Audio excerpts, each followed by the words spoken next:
ఏంటి నిన్ను తప్పుడు కేసులు ఎదిగించిన వాళ్ళని ఇప్పుడు పోలీసులు పట్టుకున్నారు. ఇప్పుడు ఎక్కడున్నారు? మన పక్క బ్లాక్ లో ఉన్నారు. మమ్మల్ని క్షమించండి పశుపతి, జరిగిన తప్పులన్నిటికీ మేమే కారణమయ్యాం. కాస్త అర్థమయ్యేలా చెప్పానా? మా అమ్మ ఆపరేషన్ డబ్బు ఇచ్చారా లేదా? ఇవ్వనివ్వలేదు. మీ అమ్మ ఆపరేషన్కి డబ్బు ఇవ్వాలి, మిమ్మల్ని రిలీజ్ చేయాలనే ఉద్దేశంతో మేము సరెండర్ అయ్యాం. ఎప్పట్లాగే పోలీసులు నమ్మక ద్రోహం చేశారు. ఎక్కడ మీ అమ్మగారి ప్రాణాలకి మేము ఎముళ్ళవుతామని అనుకుంటేనే మా అమ్మ ప్రాణాలకి ఎవరు ఎముళ్ళు కాలేరు. నేనున్నంత వరకు అది జరగదు.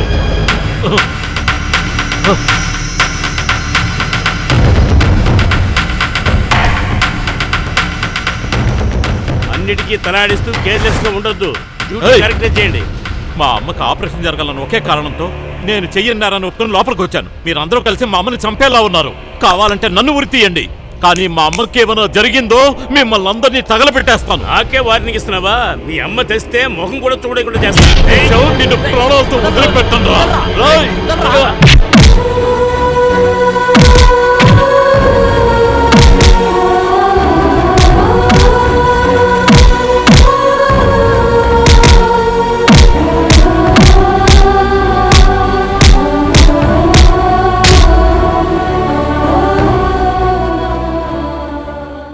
పశుపతి గారు అమ్మకి ఇంకా ఆపరేషన్ జరగలేదని విన్నాం. ఎందుకు జరగలేదో తెలుసుకోవచ్చా? లేదు సార్, ఇంకా డబ్బు అందలేదు, అందుకే ఆపరేషన్ చేయలేదు. అలాగా? అవును సార్. మా వికలాంగులందరం కలిసి కోమలి రాగప్రియ అనే ఒక సంగీత బృందాన్ని నడుపుతున్నాం. దాసు గారితో చెప్పి ఒక కచేరీకి ఏర్పాటు చేశారంటే తప్పకుండా డబ్బు వసూలవుతుంది. అమ్మని ఎలాగైనా కాపాడొచ్చు. సరే, నేను చెప్తాను.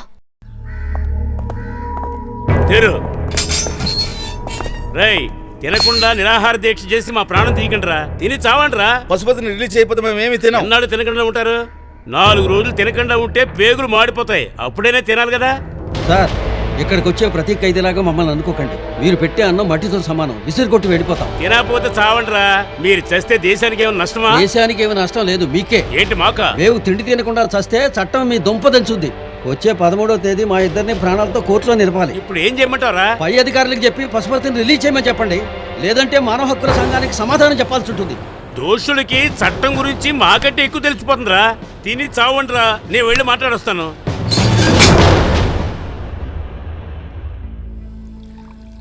అమ్మా, టాబ్లెట్స్ వేసుకోండి మెల్లగా.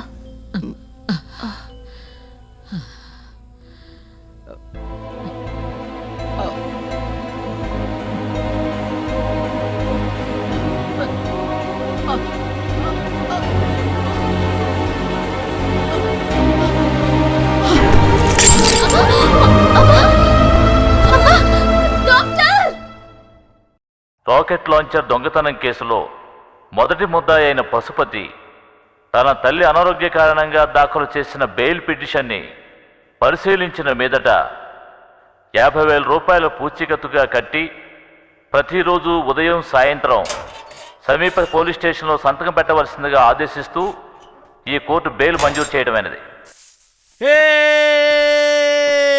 మన పశుపతిని జైలు నుంచి బెయిల్ మీద విడుదల చేయమని కోర్టు ఆర్డర్ ఇచ్చింది. For more updates, like, comment, subscribe to our channel. Hey darlings, గంటని click చేయడం మర్చిపోకండి.